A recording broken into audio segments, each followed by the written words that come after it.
कसं वाटतंय असं म्हणजे वाटतंय बरं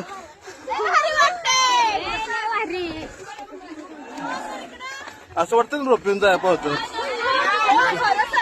2 रुपये दिला असतं तर गेला असतं बघ तिथं मला माणसं पाडची साक्षी बसली वाटतं का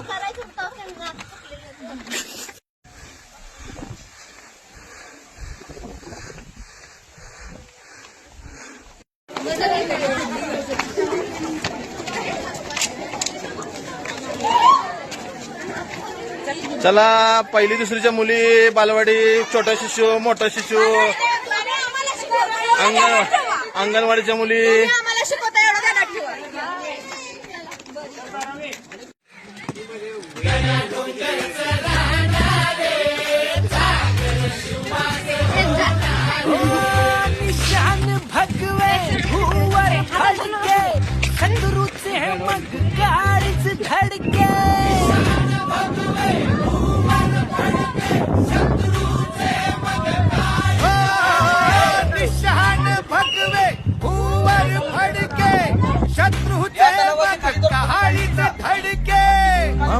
आम्हीच लढणार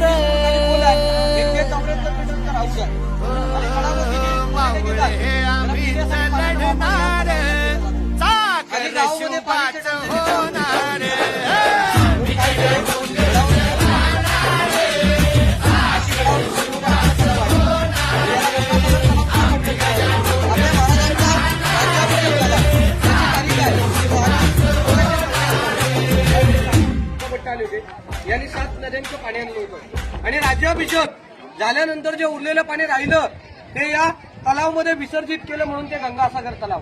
तर माझे गुरु आहेत प्रके घाणेकर म्हणतात गंगा यमुना आणि नर्मदा यांच्या आल्या साऱ्या बहिणी 7 समुद्रांचे पाणी आणले राज्याभिषेकासाठी जले झाले तीर्थांचे घर गंगासागर तलाव. तर माझे गुरु आहेत प्रके घाणेकर म्हणतात गंगा यमुना आणि नर्मदा यांच्या आल्या साऱ्या बहिणी 7 समुद्रांचे पाणी आणले राज्याभिषेकासाठी जले झाले तीर्थांचे घर पहिल्याचं नाव गंगासागर म्हणून या तलावाला गंगासागर तलाव म्हटलं गेलं. याच तलावाच्या समोर हे लाईन मध्ये येते तुम्हाला 2 स्तंभ पाहायला मिळेल. हा जो पहिला दिसतो ना सगळ्यात मोठा उंच याला 7 मनोरे म्हटलं गेलेलं आहे. तज्ञांची मत 7 मजले तर 7व्या मजल्यावरती पाण्याची टाकी होती. तो मस्जिद सारखा दिसतो. हा मस्जिद सारखा का ठेवण्यात दिलेला आहे घरावरती कदाच्या काळात मुघल आणि पोलीस याची जर तोडफोड करायला कोण आलं तर त्यांना वाटलं पाहिजे की आपलं मस्जिद आपलं देव आहे म्हणून त्यांनी लांबून नतमस्तक मुनिया मंदिराचा आकार मस्जिद सारखा ठेवण्याचे मस्जिद नाही आहे. हे महादेवाचं शंकराचं मंदिर आहे. पण या मंदिरामध्ये उत्तराखंडातून आलेला कविभूषण आणि महाराजांची भेट होते. आता कविभूषण आपल्या महाराजांना काय म्हणतो काशी उनकी कला जाती मथुरा में मस्जिद बसती अगर शिवराय न होते तो सबकी सुन्नत होती. मंदिराच्या समोरचा गेट पाहिलेत ना तर बरोबर एक गेटच्या एका पायरीवरती नाव लिहिलंय